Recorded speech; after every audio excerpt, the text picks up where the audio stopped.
If we're being honest here, I had a roach incident a couple of months ago. A desiccated bug was found in the drawer where I keep my makeup products. I screamed, ran, started sobbing, and ran to my partner's sob screaming.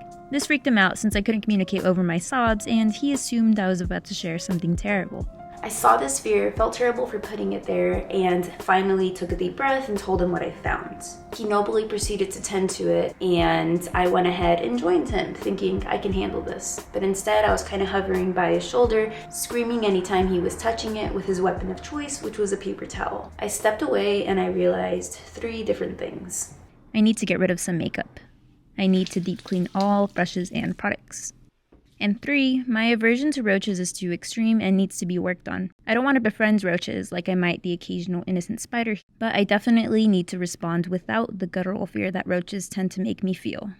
Let's do this. So before we get to this video, I just want to do a general disclaimer in this nice lighting that most of this video is shot in my bathroom, which is dark and fluorescent and not pretty. So bear with me. I'll try to edit it as much as I can so that the light doesn't make you feel sad. Perhaps you too have a random critter at the back of your bathroom vanity storage, especially if your cabinets open out into random wall spaces in your ski resort themed apartment complex that was built in the 80s. Regardless, it's gross and isn't your fault. You're a clean person, hopefully, but that's not to say you wouldn't benefit from a good decluttering. Up first, your bathroom. This is a place that is meant to feel simultaneously dirty and clean. Or if you're me, your toilet and shower share a room for the ultimate pairing of filth and clean. In any case, we are going to be focusing in on the vanity. Now, if you are Victorian and fearful of consumption, chances are you do not have under-sink storage. But if you live in the majority of American homes, you have plentiful, substantial under-sink storage. Step 1, before we get started, I am going to ask you to go ahead and set an intention. This way we have some sort of motivation aside from I want my space to feel less cluttered. For me, it's to be able to clean this area much easier and to be real about what I will not use within the next year. The reason I chose the vanity is because I have a lot of products here, whereas the rest of my bathroom is just shampoo, soap, toilet paper, it's pretty basic. This is of course inspired by the incident. So if your situation looks anything like mine, you have a bunch of containers holding other products and it's supposed to keep things organized, but in reality, it's really hard to find what you're looking for. So I want you to go ahead and isolate the things you use on the regular, such as your sunblock, your toothpaste, your floss, your moisturizer, and separate that from the general pile. You're also going to go ahead and reach for things you regularly use. So for example, your toenail clippers. You don't use them every day, but you definitely do use them. Make sure when you're choosing items for the second group that you are being very honest with yourself. If you have not used this item in the last month, chances are it does not belong in that pile. Let's go ahead and do that.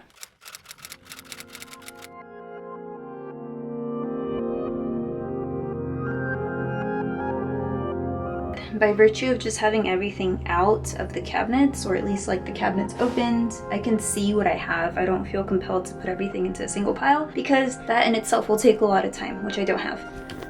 So let me just kind of show you what I have.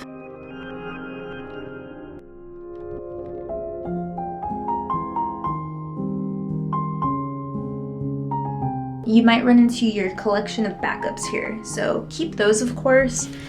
I've seen people recommend that you should actually get rid of backups, but I disagree with this. I feel like that's wasteful. As someone who hates going to the store, it just makes sense for me to hold on to these things.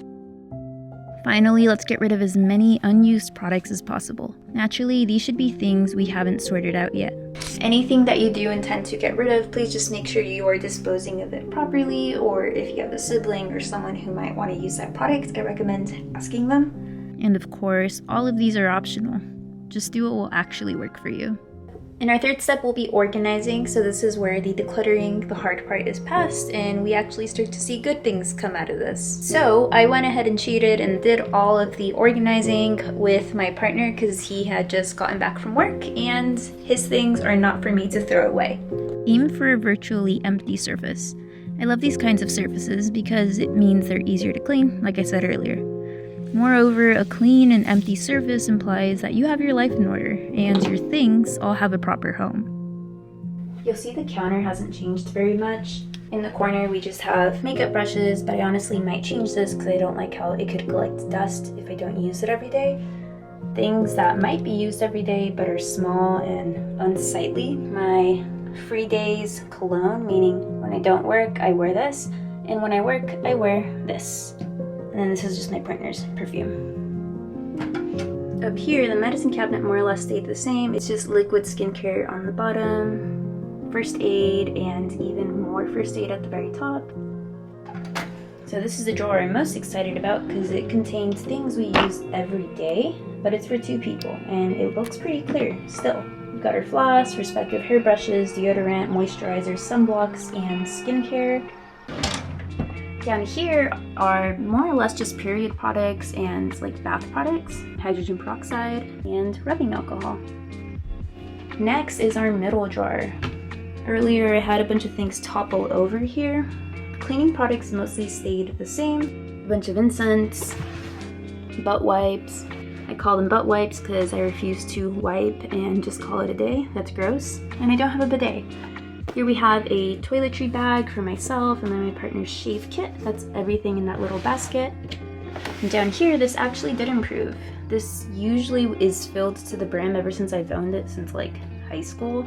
We have 2 more to go, starting with my makeup drawer. Though this is at the very top, it's just for products that I don't use as often, including eyeshadows, fake eyelashes, and then lipstick and eyeliners back there. And then this would be my actual makeup bag. Anything else that I might use on the regular. An iron. This is for cleaning, of course. And I know it's not a huge transformation at all, but step 3 was nice because you get to organize, but we kind of did overlook step 2. In step 2, I got rid of some things, and amongst the things I did get rid of are as follows. Empty perfume bottles. We also have like lotions for perfumes that I never liked the smell of. We have another bottle of the perfume I don't like. I love my mama, but she got me this again. I think she thinks I like it. There's nothing wrong with it, it's just not the type of smell I like. We also have random containers where there used to be jewelry, an asthma thing I don't use anymore, sunblock that I stopped using, skincare that I stopped using, more hair / skincare that never worked for me, but for some reason I still have it 3 years later. So it's not a lot, but I did get rid of a decent amount. And the whole point is it's not taking up space in my little vanity anymore. So there's that. Alright, so I wasn't originally going to say anything because I don't know if I just needed to process or if I'm embarrassed, but there's definitely another roach in one of these cabinets in the very back, and I just saw it right now when I was trying to do a final walkthrough of the before and after. It was behind a box of empty tissues that I threw out earlier. So it was behind a box that I just threw out, and you know, I didn't think to look back there.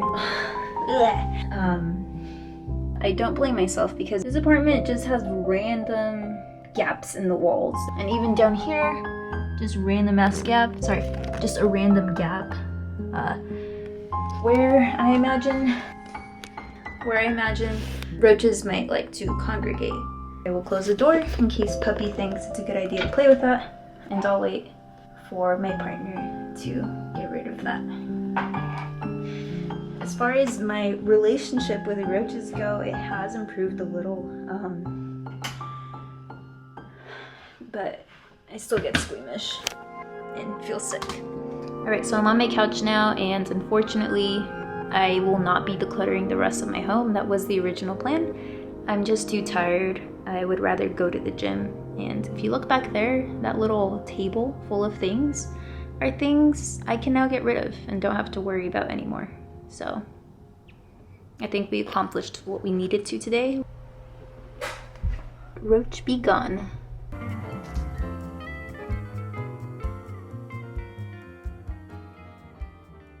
I wanted to add on this little bit here, which was that the whole point of decluttering like this in this not aesthetically pleasing style is to not consume anything. In other words, not go out and buy more things. Because I know for facts that going out and buying more things is not going to help me. That's ultimately just what ads and a lot of marketing is trying to get me to do, but I know better than that. and I'm also really broke, so I don't have the option. That's all. Thank you for watching if you did through this point. If you do want to check out any other videos, just check out my channel, and have a lovely day or night, whatever time of day it is for you.